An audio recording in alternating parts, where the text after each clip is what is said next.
사람들은 저마다 무엇이 원인인지 정확하게 알지 못하면서 목마름에 배를 태우고 뭔가 부족함을 느끼면서 살아가는 것 같습니다.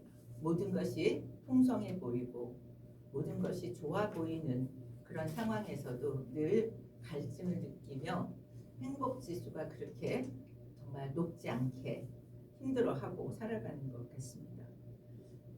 고 이어령 교수님이 자신에 대해서 나는 어떤 사람이다 라고 하는 얘기를 했는데 자신을 평생 우물을 파는 사람이었다라고 고백하였습니다. 우물을 파는 사람은 뭐예요? 갈급함이 있다는 거죠. 갈증이 난다는 것입니다. 그가 간증한 책에서 자신은 늘 무언가에 대한 갈증이 있었다고 그렇게 이야기했습니다. 그는 제가 생각하기에 그분은 학문을 하고 글을 쓰는 사람이었기 때문에 자기에 대해서 정확하게 들여다보고 분석하고 나는 우물을 파는 사람이었다라고까지 자신에 대한 이해가 분명하게 표현되었지만 보통 대부분의 사람들은 이것이 갈증인지 내가 무엇을 찾는지조차 잘 알아채지 못하면서 그저 현실에 대해서 만족하지 못하고 답답해하면서 살아가고 있지 않나 하는 생각이 듭니다. 그래서 이어령 교수님 뭐라고 얘기했냐면 자신의 그 갈증을 채워보려고 평생 애를 쓰고 살았다라고 얘기합니다. 명예로 채워보려고도 하고 돈으로 채워보려고도 하고 극장으로도 채워보려고 했지만 그것은 한계가 있었고 충만한 그런 갈증 해소가 되지 않았다라고 얘기합니다. 그러면서 그것은 세상으로는 절대로 채울 수 없는 갈증이었다고 얘기합니다. 그런데 그 후에 그분이 어떻게 되셨습니까? 예수님을 믿고 회심하게 되었습니다.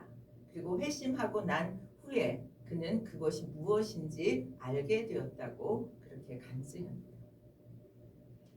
오늘 우리는 어떤지 돌아보면서 오늘 본문의 말씀에서 이스라엘 백성들이 성벽을 재건하고 완성된 이후에도 영적인 갈급함을 느꼈음을 우리는 보게 됩니다. 우리는 채워짐이 필요할 때 뭔가 부족한 것 같고 갈증이 날 때 어떻게 무엇으로 그 갈증과 채워짐을 채우려고 노력하고 있는지 오늘 말씀을 통해서 같이 살펴보기를 원합니다. 느헤미야 8장 이 앞부분 오늘 본문인 느헤미야 8장 앞부분은 나팔절에 있었던 에스라의 율법 낭독과 또 유다 귀한민들이 그 말씀을 듣고 통회했던 장면과 나팔절 절기를 어떻게 지켜야 하는지에 대한 말씀을 이야기하고 있습니다. 우리 내용을 보면 7월이 되자 유다 그 귀한민들이 나팔절을 지키기 위해서 각자 자기의 고향에서부터 예루살렘 수문안 광장으로 모이게 됩니다. 그리고 에스라에게 모세의 율법책을 가져다가 낭독해달라고 요청합니다. 에스라가 막 와서 내가 성경 읽어줄게라고 하지 않았어요. 백성들이 와서 요청하고 에스라는 새벽부터 한낮에 이르기까지 백성들 앞에서 성경을 율법을 낭독했습니다. 백성들은 그 에스라가 율법책을 탁 필 때 어떻게 했다고 얘기해요? 다 일어섰다라고 얘기합니다. 하나님의 말씀에 경외심을 보이고 자신들이 순종하고자 하는 그런 태도를 보여주죠. 그리고 그 율법책을 낭독할 때 그것을 다 듣고 슬피 울고 또 느헤미야와 지도자들은 그들을 위로하고 그들이 어떻게 해야 될지를 가르쳐주면서 또 그들은 그 지도자들의 이야기를 순종한 기록을 하고 있습니다. 오늘 말씀을 통해서 영적인 갈급함인지 어떤 갈급함인지도 모르면서 채우려고 그것을 채우기 위해서 우왕좌왕하며 살아가는 우리들에게 주신 하나님의 음성으로 오늘의 말씀을 받았으면 좋겠습니다. 성벽 공사를 완수한 이스라엘 백성들은 분명 성공하고 승리했습니다. 포로 생활에서 돌아와서 성벽을 다 완성했습니다. 그런데 거기에 그치지 않고 하나님의 말씀을 다시 듣기 위해서 모였습니다. 7월 초하루 나팔절 절기에 그들이 하려고 했던 것은 하나님께 감사드리고 절기를 지키고자 모인 거죠. 그래서 거기서 그냥 절기를 지키는데 먼저 그들이 했던 것은 학사 에스라에게 말씀을 들려달라 얘기합니다. 그들에게 성벽을 짓고 성전을 다시 재건하는 일이 무엇보다 중요한 일이었습니다. 그 중요한 일을 마치고 더 중요한 일을 하기 위해서 모였다는 거죠. 이들에게 정말 영적인 회복이 성전과 성벽을 회복하는 것보다 더 중요하게 여기고 기억하고 있었다는 거죠. 그런데 율법을 듣기 위해서 남녀노소 알아들을 만한 나이의 모든 사람들이 모였다라고 이야기합니다. 진지한 분위기 속에서 귀를 기울이면서 율법의 말씀에 집중합니다. 그러면서 여기 뭐라고 얘기하면 한국어 성경에는 나오지 않지만 그들이 말씀을 들으면서 한 사람인 것처럼 그렇게 되어졌다라고 한 사람인 것처럼 모여서 회중이 말씀을 듣는 그런 장면이라는 거죠. 이스라엘 백성들이 다시 모인 때에 예루살렘 성벽 공사가 다 완료되었고 고향으로 돌아간 지 5일 만에 다시 모였습니다. 5일밖에 안 됐으면 충분한 쉼이 되지 않은 시간이에요. 그런데 예루살렘 성벽을 다시 재건한 목적이 무엇이었습니까? 예루살렘 성벽을 다시 재건한 목적은 대적들로부터의 공격에서 보호받겠다라고 하는 그들의 목적이 있었습니다. 자신의 안전을 보장받고자 그들은 성벽을 재건했죠. 그래서 대적들이 그 성벽 재건할 때 너무너무 괴롭히면서 방해했습니다. 그럼에도 불구하고 한쪽 손에는 병기를 들고 한쪽 손에는 건설을 하면서 공사를 진행해서 52일 만에 완공을 하게 되었습니다. 그래서 고향으로 돌아갔다가 5일 만에 예루살렘에 모여서 다시 말씀을 듣겠다는 것입니다. 왜 이스라엘 자손들이 다시 모여서 5일밖에 지나지 않았는데 흩어진 지 5일밖에 지나지 않았는데 다시 모여서 하나님의 말씀을 듣고자 했을까에 우리는 주목할 필요가 있습니다. 예루살렘 성벽이 다 완성되었지만 저들의 진정한 안전은 성벽으로만 되지 않는다는 것을 저들이 알았던 거죠. 하나님과의 어떠한 관계를 갖느냐에 따라서 자신들의 안전이 보장되어진다라고 하는 것을 그들은 경험했습니다. 예루살렘 성벽 때문에 바벨론에게 멸망당했던 것이 아니라 하나님과의 관계가 잘못되었었기 때문에 저들이 멸망당했다라고 하는 것을 기억했던 거죠. 바벨론 군대에 허무하게 무너진 것을 통해서 예루살렘 성벽보다 더 중요한 하나님과의 바른 관계가 관건이라고 하는 것에 초점을 두었던 것을 우리는 발견해야 합니다. 하나님이 지키시지 아니하시면 그리스도인인 우리도 왜요? 허무하게 무너질 수도 있다는 경각심을 가져야 될 거예요. 우리는 하나님의 말씀과 결코 떨어질 수 없는 존재들입니다. 맞습니까? 우리의 안전은 뭐예요? 다른 데 있지 않다는 거죠. 우리의 안전은 역사와 만물의 주관자인 하나님과의 바른 관계를 유지하는 것이 안전의 첩경임을 우리가 기억해야 될 거라고 생각합니다. 사람들은 누구나 안전의 욕구가 있습니다. 안전하고 싶습니다. 그래서 나름대로의 안전의 비책을 위해서 노력합니다. 성을 쌓는 거죠. 나름대로의 예루살렘 성을 쌓습니다. 어떤 사람은 물질의 성을 쌓고 어떤 사람은 명예의 성을 쌓고 어떤 사람은 확신의 성을 쌓으면서 이러면 안전한 내 인생이 있을 거라고들 생각합니다. 여러분 거기에 한 걸음 더 나아가서 더 중요한 것은 하나님과의 관계를 잘 맺고 유지하는 것임을 우리는 기억해야 할 것입니다. 때로는 우리는 자신의 그 안전을 위한 예루살렘 성을 쌓느라고 하나님과 관계 맺는 일을 소홀히 한다면 그보다 어리석은 일은 없을 거라는 생각을 해봅니다. 시편 127편 1절에서 뭐라고 되어 있습니까? 여호와께서 집을 세우지 아니하시면 세우는 자의 수고가 헛되며 여호와께서 성을 지키지 아니하시면 파수꾼이 깨어 있으니 헛되도다. 아무리 애써도 안 된다는 거예요. 하나님이 지켜주시고 하나님이 보호해 주시는 은혜가 있어야 된다는 것입니다. 예루살렘 성이 망한 것이 성이 견고하지 않아서가 아니라는 것을 얘기하고 있습니다. 하나님과 이스라엘과의 관계가 바르지 못해서 하나님이 지켜주시지 않아서 예루살렘 성이 멸망을 당하였다라고 하는 것을 이야기하고 있는 거죠. 2절 3절에 보면 알아들을 만한 모든 사람들이 나와 있다고 얘기해요. 남녀노소를 가리지 않고 하나님 말씀을 들을 수 있는 사람들은 다 나와 있습니다. 여러분 성경은 누구에게만 필요한 책이 아니라 남녀노소 누구에게나 필요한 책입니다. 디모데후서 우리가 너무나 잘 아는 말씀입니다. 3장 15절 17절에서 성경은 어떤 책이라고 얘기합니까? 그리스도 예수 안에 있는 믿음으로 말미암아 구원에 이르는 지혜가 있는 책이라고 얘기합니다. 우리가 구원이 무엇보다 중요하다면 성경을 읽어야 되는 거죠. 성경을 깨달아야 하는 것입니다. 그래서 구원을 얻어야 됩니다. 그러면서 성경은 어떤 책이라고 얘기해요? 우리 3장 16절에 그렇게 얘기하죠. 교훈과 책망과 바르게 함과 의로 교육하기에 유익한 책이라.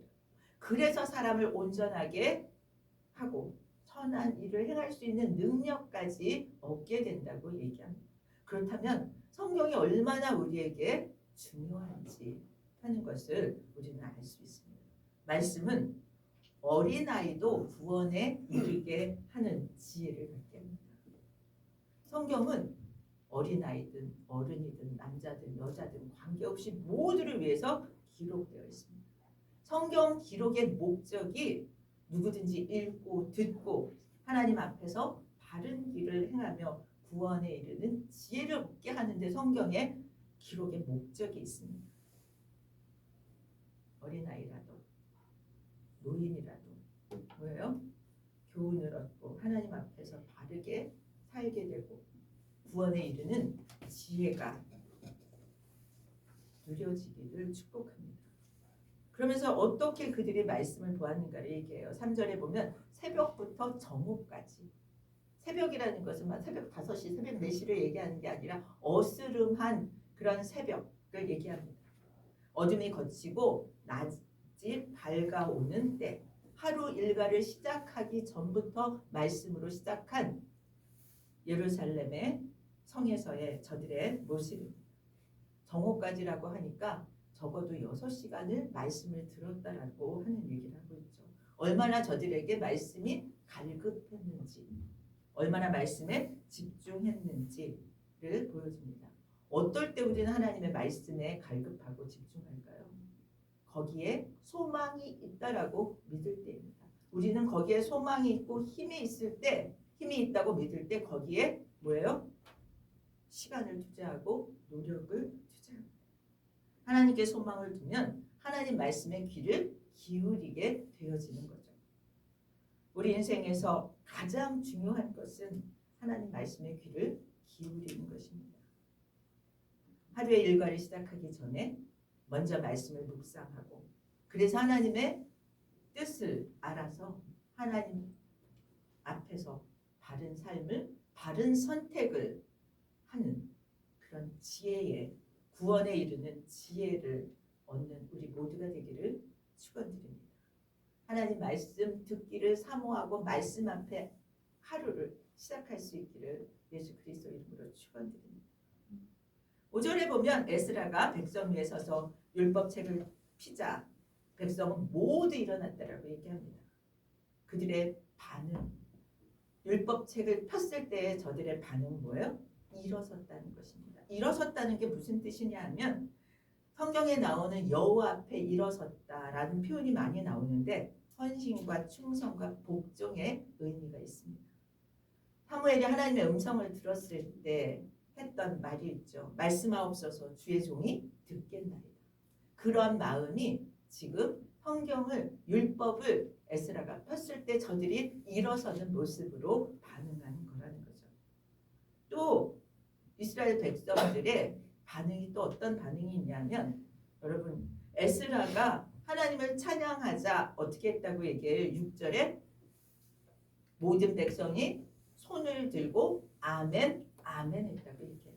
여러분 아멘의 뜻이 무엇입니까? 네 맞습니다. 주님 맞습니다. 동의하는 거죠. 그런데 두 번 아멘은 무슨 뜻이에요? 전적으로 동감입니다. 전적으로 하나님 말씀대로 될 줄 믿습니다. 순종의 의미도 담고 있습니다.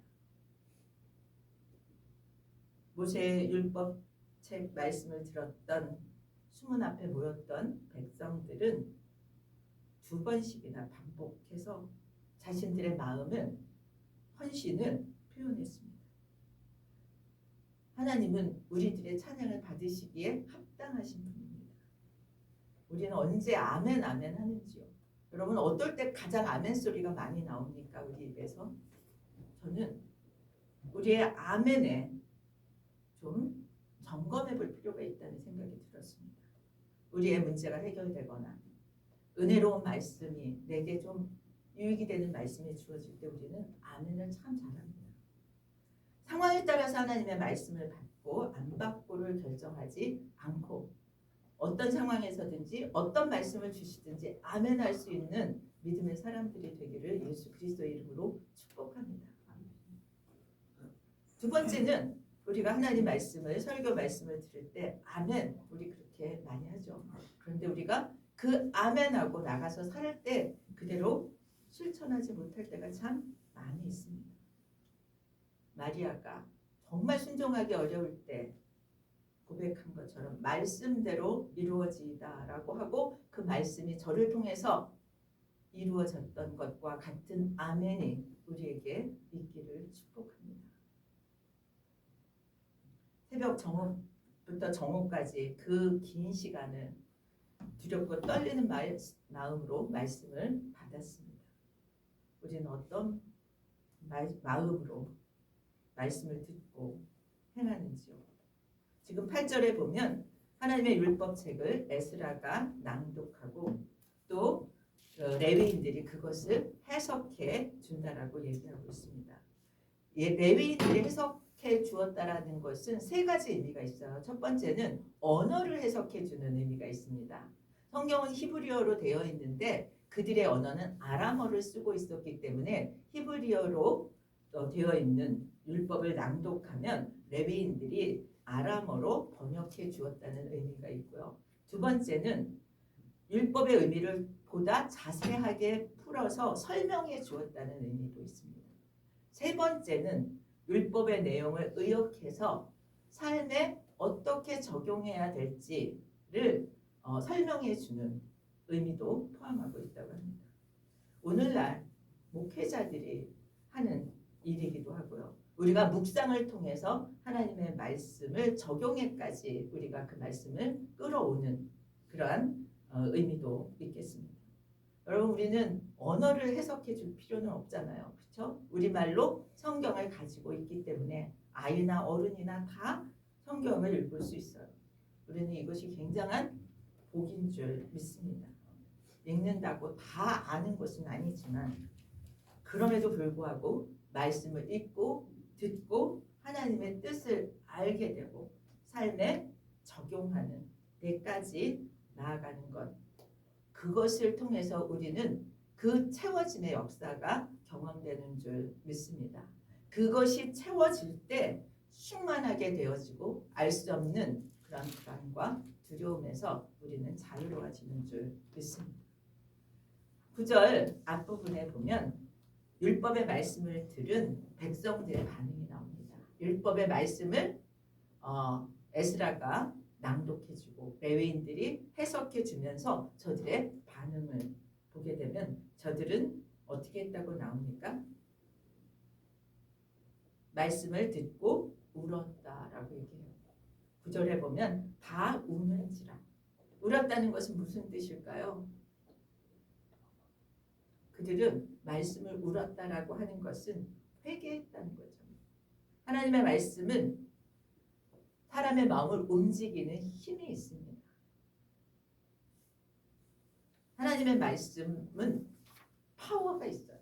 그래서 하나님의 말씀은 그 자체가 하나님 사람의 마음을 움직이고 변화시키게 되어집니다. 오순절날 베드로가 설교했을 때 사람들은 어떤 반응을 보였냐면 마음에 찔려 이렇게 표현되어 있어요. 마음에 찔려. 그리고 베드로가 한 말은 형제들아 우리가 어찌할꼬. 마음에 찔려서 내가 지금 변화되어져야 할 부분이 뭔가에 대해서 도전을 받는 거죠. 우리가 어찌할꼬. 말씀을 듣고 일어난 변화들입니다. 어거스틴은 젊은 날 방탕하게 살았고 만이교에 빠지는 우를 범했던 사람입니다. 그런데 어느 날 아이들이 부르는 노래 소리를 들었습니다. 성경을 들어서 읽어라 이런 노래였대요. 그것을 듣고 성경을 딱 폈습니다. 그런데 로마서 13장 13절 14절의 말씀이 나왔습니다. 나자와 같이 단정히 행하고 방탕과 술 취하지 말며 음란과 호색하지 말며 쟁투와 시기하지 말고 오직 주 예수 그리스도로 옷 입고 정욕을 위하여 육신의 일을 도모하지 말라. 그 말씀을 읽으면서 그는 하나님의 말씀을 들었다라고 고백하고 있습니다. 마음에 찔려 회심하게 된 사람이죠. 얼마나 위대한 신학자가 되었는지 모릅니다. 하나님의 말씀은 듣는 자의 마음을 움직이는 힘이 있습니다. 우리는 말씀을 읽고 이제 감동하는 데서 그치지 않고 변화되는 삶까지로 나아가게 되기를 축복합니다. 하나님의 말씀은 능력이 있습니다. 살아서 활력이 있어서 좌우의 날선 검보다도 더 예리하여 혼과 영과 관절과 골수를 찔러 쪼개기까지 하며 마음과 생각과 뜻을 판단한다라고 말씀하고 있습니다. 말씀을 통해서 많은 역사 속에서 그리스도인들이 변화되었습니다. 현재에도 많은 사람들이 말씀을 통해서 삶이 변화되어지고 있습니다. 에레미야와 에스라와 레위인들은 그 말씀을 듣고 우는 자들에게 오늘은 성일이니 슬퍼하지 말라고 얘기합니다. 7월 1일은 월삭이라고 얘기해요. 우리 매월 1일에 어떻게 하기로 했죠? 새벽 기도하게. 한 달을 하나님 앞에서 살기로 결정하는 것입니다. 여러분, 매월 1일이 중요합니다. 한 달을 맡기는 거, 한 주를 맡기고 하루를 맡기는 것이 한 달의 첫 시간, 일주일의 첫 시간, 하루의 첫 시간을 하나님 앞에서 사시기를 축복합니다. 민간역으로는 1월 1일 첫 해를 시작하는 절기가 7월 1일이었어요. 여호와의 성일은 각종 절기를 성일이라고 얘기합니다. 성일은 즐거운 날이라고 얘기하죠. 그래서 여호와를 즐거운 날이라는 말은 여호와를 즐거워해야 한다라는 뜻도 있고요. 여호와로 인해서 즐거워하라는 뜻도 있습니다. 어느 것이든 상관없습니다. 하나님의 은혜를 기억하고 감사하고 즐거워하라고 얘기하는 거죠. 이스라엘 백성들은 회개하면서 슬펐습니다. 그래서 울었습니다. 그런데 성일에 기뻐하라는 말씀을 들으면서 태도를 바꾸고 기뻐하고 감사합니다. 기뻐하고 감사하는 데 그치지 않고 지금 이 지도자들이 그들에게 권합니다. 가난한 자들에게 아무것도 준비하지 못한 자들에게 음식을 나누고 함께 화목하게 지내라고 얘기합니다. 오늘 하나님의 말씀으로 우리가 회개하고 죄에서 돌이켰다고 고백하고 그렇게 변화되어서 가고 있는 중에 있습니다. 이제 구체적인 그런 변화된 삶으로 나아가시기를 축복합니다. 그 삶을 잃지 않기 위해서 우리는 매일 순간순간 말씀 앞에 나아가야 되는 줄 믿습니다. 하나님은 우리에게 예수 믿고 구원을 얻었습니다 라고 얘기함에도 불구하고 우리에게 원하시는 것이 있습니다. 말씀을 힘써 지키라는 것, 말씀을 통해서 여호와를 알아가라는 것, 또 여호와께로 돌아가라는 것이 우리에게 끊임없이 원하시는 것입니다. 하나님과의 관계를 위해서 우리가 아는데 내가 아는 말씀이야 라고 그치지 않고 그 말씀으로 돌아가서 말씀이 주는 그 진한 그런 메시지들이 우리의 삶의 영적인 부흥을 가져올 수 있게 되기를 축복합니다. 이제 한 달이 다 지났습니다. 말씀 통독을 시작했습니다. 이제 2월 달도 여러분 말씀 통독으로, 말씀 묵상으로 말씀의 능력이 우리의 말의 힘을, 또 삶의 힘을 가져오게 되기를 축복합니다. 그럴 때 우리는 삶이 변화되어집니다. 이 어려운 시대, 국가적으로 또 개인적으로 한 사람도 녹록하지 않습니다. 이 어려운 시대를 사는 우리들은 느헤미야 시대에 이스라엘 자손들처럼 말씀을 사모하고 말씀을 듣고 말씀을 선포하는 우리들 되기를 축복합니다. 그래서 아직 말씀을 듣지 못한 자들에게 저들이 말씀을 듣고 하나님의 말씀의 능력으로 변화되는 역사가 일어나고 말씀의 부흥이 일어나서 우리의 가정, 우리 교회, 우리 나라 가운데 정말 풍성하게 누려지기를 예수 그리스도의 이름으로 축원드립니다. 우리 다 같이 일어나셔서 366장